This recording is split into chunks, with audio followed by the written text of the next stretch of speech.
Okay, let's dive into this. Today, we are decoding the architecture of an absolute modern marvel, the liquid empire, also known as Coca-Cola's global branding dominance.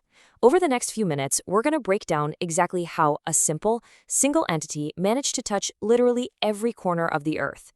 We aren't just looking at a business today, we are analyzing a master blueprint for absolute market dominance. Let's get started. But before we even think about looking at supply chains or market share, you've got to lock this core philosophy into your mind. Coca-Cola sells emotions, not just drinks. Honestly, this is the foundational secret of their entire empire. If you view this company as just some manufacturer of carbonated beverages, you are totally missing the bigger picture.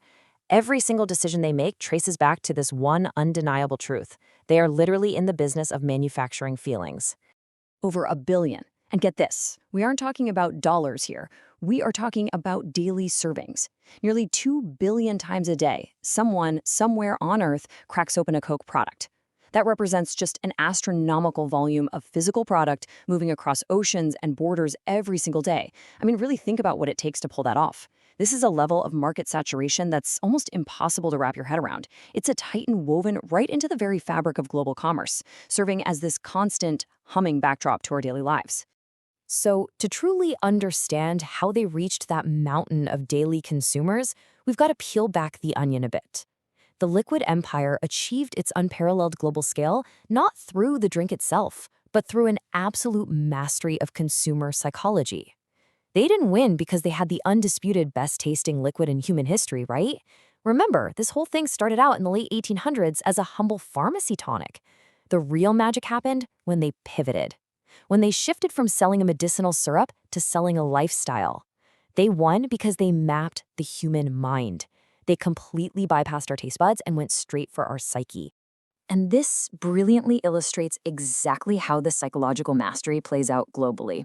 It starts with ubiquitous brand recognition. You could travel to a remote village where you don't speak a single word of the local language, but you both immediately recognize that iconic red and white logo.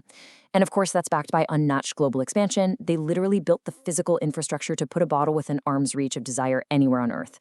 But the real anchor here? Psychological market penetration. They didn't just expand into geographic territories. They expanded into our traditions. Think about it. Back in the 1930s, their advertising literally helped shape our modern jolly image of Santa Claus. They sponsored the FIFA World Cup, the Olympics, you name it, those big moments when the world comes together. They effectively colonized our holidays, our sports, and our happiest moments. Now, what's really interesting about this slide is the stark contrast between what this product physically is and what it represents in our minds. On one side, we have the tangible traits, right? Water, sugar, carbonation. If you strip away the branding, it's just a completely mundane physical mixture. But on the flip side, we have the intangible traits, joy, connection, nostalgia. It is an absolute sleight of hand. They took the most ordinary ingredients imaginable and successfully paired them with the most powerful, complex emotional states we can experience as humans. You aren't just reaching for carbonated water, you're reaching for comfort. So how does this actually build into an actionable, repeatable strategy? Well, we can distill a century of success into a three-part empire formula. Step 1, create a simple, easily scalable physical product. Step 2, anchor the brand to a universal feeling. Notice they didn't tie themselves to a strictly American ideal, but rather to universal human concepts like togetherness and optimism. And finally, step 3, export that emotion globally. Think back to that brilliant Share a Coke campaign from a few years ago, where they printed common first names right on the bottles. Suddenly, you weren't just buying a drink, you're buying a personalized gift for a friend. Once you attach the feeling to the product in that way, you aren't shipping sugar water anymore. You are literally exporting bottled joy. So the crucial point is how this invisible framework applies to you and the choices you make every single day. Just think about it for a second.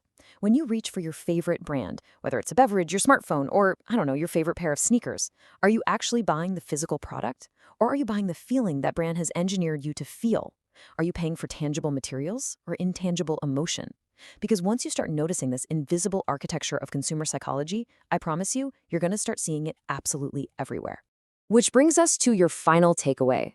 I'd love for you to actively audit your own brand loyalty today. Go look in your fridge or maybe check your recent online purchases. Try to identify just one product you buy strictly for the emotion it provides, rather than its purely functional utility.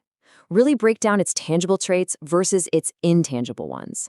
Once you understand the mechanics of the liquid empire, you unlock the ability to see the invisible forces driving modern commerce.